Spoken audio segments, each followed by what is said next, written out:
नमस्कार दोस्तों, हम बात कर रहे हैं शेक्सपियरियन एज से इम्पॉर्टेंट क्वेश्चन आंसर को लेकर के, जो कि आपके टीजीटी, पीजीटी, ईएलटी जैसे एग्जाम्स में बेहद इंपॉर्टेंट होते हैं। शेक्सपियर एज से रिलेटेड हम आज बात करेंगे 10 एमसीक्यूज के बारे में, जो कि आपके एग्जाम के पॉइंट ऑफ व्यू से बेहद इंपॉर्टेंट है दोस्तों। तो चलिए without any waste of time हम फटाफट से आज के सेशन को स्टार्ट करते हैं। तो चलिए पहला क्वेश्चन आपके सामने आता है स्क्रीन पर। फटाफट से हम ज़्यादा टाइम ना लगाते हुए देखेंगे और क्वेश्चन का आंसर करेंगे, और इस ऑप्शन के बारे में भी थोड़ी सी हम बात करेंगे। ओके, तो चलिए देखते हैं पहला क्वेश्चन क्या है। पहला क्वेश्चन है frailty thy name is women is taken from. कहता है कि फ्रैलिटी कमजोरी, दाई नेम तुम्हारा ही नाम है, इज वुमेन औरत, यानी कि कमजोरी का ही दूसरा नाम औरत है। ये किसने कहा है, कहां से? इज टेकन फ्रॉम, ये लाइन कहां से ली गई है? ये लाइन कहां से ली गई है? जूलियस सीजर 1599, यानी कि 1599 में लिखा गया जूलियस सीजर। सेकंड ऑप्शन है हैमलेट, जो कि लिखा गया था 16 से 01 तक, यानी 16 से 1601 तक। और तीसरा ऑप्शन है ओथेलो, क्या भाई? ओथेलो, जो कि लिखा गया था 1603 से 4 तक। और लास्ट ऑप्शन है किंग लियर, जो कि 1605 में लिखा गया था। तो इसका राइट आंसर है दोस्तों option number B, Hamlet. Hamlet जिसको लिखा था विलियम शेक्सपियर ने 1600 से 1601 के बीच, और इस जो हैमलेट ने कहा है, ये हैमलेट में ही कहा है और हैमलेट ने ही कहा है। ठीक है ना, इतना क्लियर है। चलिए कुछ और थोड़ी सी बात करते हैं हम इसके बारे में, हैमलेट के बारे में। हैमलेट वर्क है ना, देखिएगा, Hamlet the hero of Shakespeare's masterpiece Hamlet, यानी कि हैमलेट जो प्ले है शेक्सपियर का, यह प्ले मास्टरपीस वर्क है इनका। और इसमें हीरो कौन है? इसका हीरो हैमलेट ही है। इसमें सीनियर हैमलेट और जूनियर हैमलेट दोनों जने थे, बाप बेटे दोनों जने हैमलेट ही थे। Utters this famous phrase in act first scene second, यानी कि ये जो लाइन ली गई है दोस्तों, ये फ्रैलिटी दाई नेम इज वुमेन, इसको कहा है हैमलेट ने, और कब कहा था? एक्ट फर्स्ट और सीन सेकंड में कहा था। आई होप कि समझ में आ रहा होगा। आगे देखिएगा, सोर्स कहां से लिया शेक्सपियर ने? हैमलेट को लिखने का सोर्स शेक्सपियर ने लिया था थॉमस किड के उर हैमलेट से। ध्यान दीजिएगा, थॉमस किड के उर हैमलेट। थॉमस किड जो यूनिवर्सिटी विट्स के मेंबर हैं, वही थॉमस किड हैं जिनका एक वर्क है उर हैमलेट, और उर हैमलेट से ही सोर्स लेकर के शेक्सपियर ने लिखा था हैमलेट। ओके, आई होप की पूरी बात आपको क्लियर होगी। अभी इसके बारे में आगे हम बात करेंगे, इसका मेन सोर्स कहां से लिया था। इसका सोर्स लिया था थॉमस किड के उर हैमलेट से, और इसका मेन सोर्स कहां से लिया था आगे हम बात करेंगे। पेशेंस बना के वीडियो में आगे आप चलिए। अगला क्वेश्चन है which of the following is not a character in As you like It. कहता है दोस्तों, 4 ऑप्शन है, रोजलिन, सीलिया, ऑरलैंडो, पोर्शिया।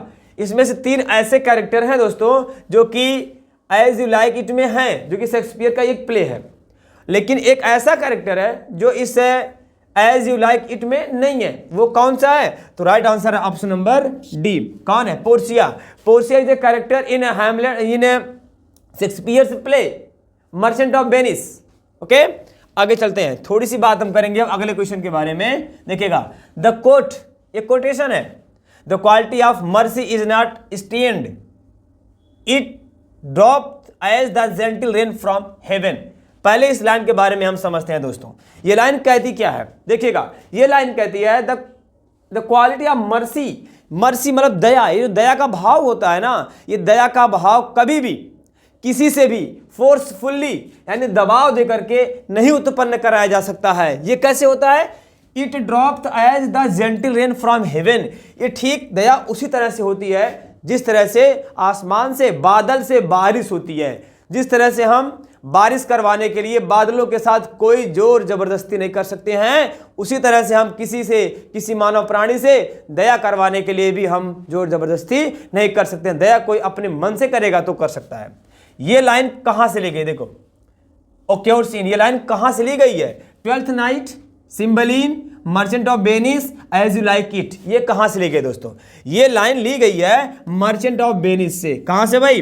ये लाइन ली गई है मर्चेंट ऑफ वेनिस। ये लाइन उस समय की है जब कोर्ट में पोर्शिया साइलॉक से डिमांड करती है, साइलॉक तुम थोड़ी सी दया दिखाओ, तुम थोड़ी सी दया दिखाओ और यहां से वैसोनियों को जाने दो, है ना। उस समय की ये बात है, क्योंकि बात आती है एक्ट 4 और सीन 2 में। ये लाइन पोर्सिया बोली थी साइलॉक से दोस्तों, ठीक है ना। हाँ चलिएगा, अगला क्वेश्चन है भाई, who is known as the melancholy man. Melancholy man in As you like It. As you like It से आज मैंने काफी क्वेश्चन उठाए हैं, है ना, क्योंकि आपके लिए बेहद इंपॉर्टेंट भी होता है। तो who is known as the melancholy man in As you like It. As you like It में मेलंकली मैन के नाम से किसे हम जानते हैं भाई? टचस्टोन, सिल्वियस, जैक्स या फिर कॉरिन। कौन है इसका? बहुत सीधा साधा सिंपल सा आंसर है दोस्तों, जैक्स। कौन है? जैक्स है। कहाँ है ये? मेलंकली मैन है ये। किसमें है भाई? ये एज यू लाइक इट में है, ठीक है ना। थोड़ी सी हम इसके बारे में बात करेंगे, जैक्स के बारे में। देखो दोस्तों, Jaques is known as the melancholy man in As you like It. Jaques is one of the duke's senior attendants. ध्यान दीजिएगा, पेपर में आपसे पूछ सकता है दोस्तों कि who is the senior attendants of the duke in As you like It. तो कौन है वो जैक्स है। मेलंकली मैन कौन है? जैक्स है, ठीक है ना। ओके चलिए आगे देखते हैं। उम्मीद है कि क्वेश्चन समझ में आ रहा होगा। 10 क्वेश्चन हमारे पास है, बहुत बड़ी वीडियो नहीं होगी, छोटी सी वीडियो होगी। Who said the Shakespeare is in his comedies has only heroines and no heroes. किसने यह बात कही है कि शेक्सपियर के कॉमेडी में केवल हीरोइन होती है, नायिका होती है, उसमें नायक या हीरो नहीं होते हैं? Ben Jonson, John Ruskin, Thomas Carlyle या फिर विलियम हैजलिट। इसका राइट आंसर है दोस्तों ऑप्शन नंबर बी। किसने कहा है? जॉन रस्किन ने कहा है कि Shakespeare in his comedies has only heroines no hero. Okay moving next one. Shakespeare, ये शेक्सपियर के बारे में। Shakespeare was a great scholar of Latin. क्या शेक्सपियर लैटिन के बहुत बड़े स्कॉलर थे, विद्वान थे? कह रहा कि knew are lot in Greek, या फिर ग्रीक भाषा के बारे में बहुत कुछ वो जानते थे, या फिर had a great command over English, या फिर इंग्लिश के बारे में उन्हें अच्छी खासी जानकारी थी। लास्ट ऑप्शन कहता है new little Latin and less Greek. वह कुछ लैटिन और थोड़ा सा ग्रीक भी जानते थे। कौन सा ऑप्शन सही है इसमें से? इसका right answer option number C, had a great command over English. Okay moving next one. Question number 7 है दोस्तों, which of the following place does not belong to the group of 4 tragedy, great tragedy of Shakespeare. मैं इसके बारे में आपको थोड़ा सा एक बताता हूं, हालांकि याद करने का ट्रिक मैं आप समझ सकता हूं और कुछ नहीं है। ऐसे देखो,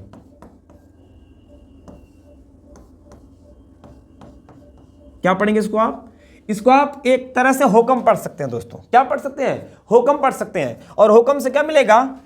Hamlet, Othello, King Lear, Macbeth. क्या मिलेगा भाई?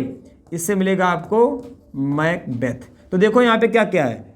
हैमलेट तो दिया है, ओथेलो दिया है, किंग लियर दिया है मेरे भाई, यम से मैकबेथ नहीं दिया है, ये गलत हो गया। यानी कि हमारा राइट आंसर यही तो बनेगा ना, यही तो बनेगा हमारा राइट आंसर, यही, ठीक है ना। क्या कहता है? Which of the following place does not belong. ऐसा कौन सा प्ले है जो उनके ग्रेट ट्रेजेडी से बिलोंग नहीं करता है? तो क्या बोलेंगे आप? हुक्म से याद करिएगा, Hamlet, Othello, King Lear and Macbeth. Okay next one. Shakespeare's play Hamlet is influenced by. बहुत जोरदार क्वेश्चन है दोस्तों, बहुत बेहतरीन। अभी मैंने थोड़ी देर पहले बताया ना आपको, क्वेश्चन नंबर 2 या 3 पे, शेक्सपियर प्ले हैमलेट, शेक्सपियर का जो प्ले हैमलेट है इज इन्फ्लुएंस्ड बाय, ये किसका प्रभाव है? किसके प्रभाव से ये इन्फ्लुएंस्ड थे? लिखे थे थॉमस किड। कहां से? थॉमस किड के उर हैमलेट से, यही ना। लेकिन ये कहां से आया था, थोड़ी सी इसके बारे में बात करेंगे दोस्तों। Shakespeare's main source for Hamlet was probably the third book of जस्टाडोरम which was also called Historia Danica by Saxo Grammaticus। दोस्तों यहां पे थोड़ा सा सोचने की बात है, समझने की बात है। अगर बात आएगी पेपर में शेक्सपियर ने हैमलेट का सोर्स कहां से लिया है, तो आप बोलेंगे थॉमस किड के उर हैमलेट से। लेकिन अगर बोलेगा मेन सोर्स कहां से लिया है, मेन सोर्स कहाँ से लिया है देखिए, और वो इन्फ्लुएंस, वो प्रभावित हुए थे थॉमस किड से, ओके। लेकिन उसका जब मेन सोर्स कहा जाएगा तो उसका मेन सोर्स हैमलेट का ये लिए थे शेक्सपियर सैक्सो ग्रामेटिकस का एक प्ले है, एक क्या है ये देखिएगा, ये क्या है, जस्टा डेनोरम हिस्टोरिया डेनिका।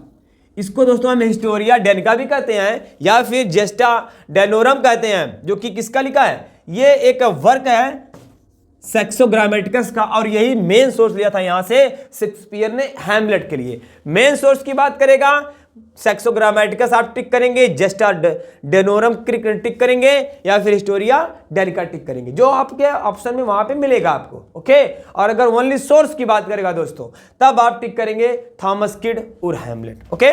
उम्मीद है कि समझ में आ रहा होगा। चलिए क्वेश्चन नंबर 9 है, साइलॉक इज अ कैरेक्टर इन, अभी मैंने बताया आपको 2-3 क्वेश्चन पहले ही कि साइलॉक कहा था, Shylock is a main character, बोले तो villain in the Shakespeare's merchant of Venice, who is the belong to Jewish, यहूदी था वो।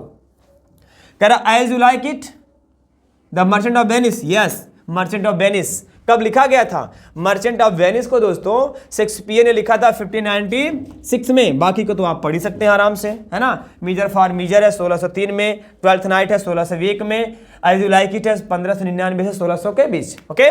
चलिए आज की क्लास का हमारा ये लास्ट क्वेश्चन है दोस्तों, Shakespeare has mostly used in his plays, Shakespeare अपने प्लेज में अधिकतर क्या यूज करते थे, heroic couplet, blank verse, free verse, Spenserian stanza, क्या यूज करते थे वो, तो ये यूज करते थे heroic couplet, blank verse, free verse, Spenserian stanza.